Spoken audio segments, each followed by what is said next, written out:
يزيد، قرأت في كتاب لأحد علماء الآخرين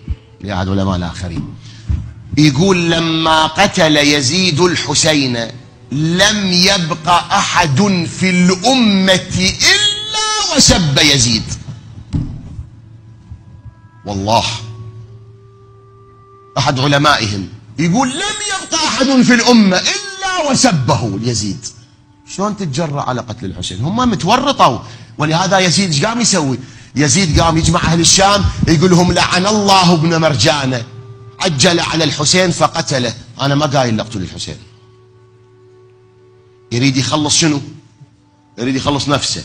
ابن مرجانة وصل الخبر بالكوفة، زين ابن مرجانة هو متوتر الليل ما ينام، قال لهم هذا ورطني، هذا ابو الشام ورطني ورطه كبيره، هذا خلاني اقتل، شي خلصني من الحسين. انا هو متورط ويسمع ذاك ذبها براسه ويريد يخلص منها.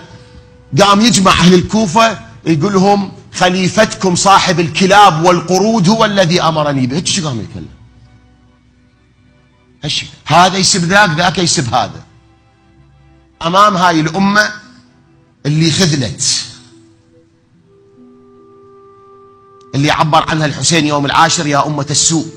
السيدة زينب جت للشام قالت له أمام أهل الشام أظننت يا يزيد حيث أخذت علينا، يعني شالت كربلاء كلها ذبتها بشنو؟ برقبته. قلت له أنت القاتل.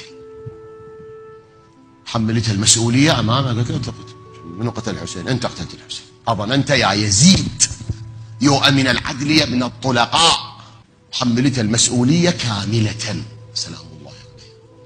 تورطوا. عمر بن سعد من بيته يخاف يطلع إلى أن انقتل لعنة الله عليه. مو ملك الري، باب حوشة بالكوفة يخاف يطلع عمر بن سعد. وين ما يمشي بشارع الشارع يفرق، هذا قاتل الحسين، هذا قاتل الحسين، هذا قاتل الحسين. شر صار. تورطوا. أشهد أن دمك سكن في الخلد، جعفر الصادق يقول له واقشعرت له أظلة العرش وأظلة الخلائق. شعرت لدمك. ارتكبوا جناية كبرى هذولا. ولهذا واحدة من كلمات السيدة زينب الخالدة لن ترحض عنك عارة، قالت له هذا العار لسق بيكم إلى يوم القيامة، ايش ما تردون تتخلصون من هذا العار ما تقدرون، لسق بيكم هذا العار.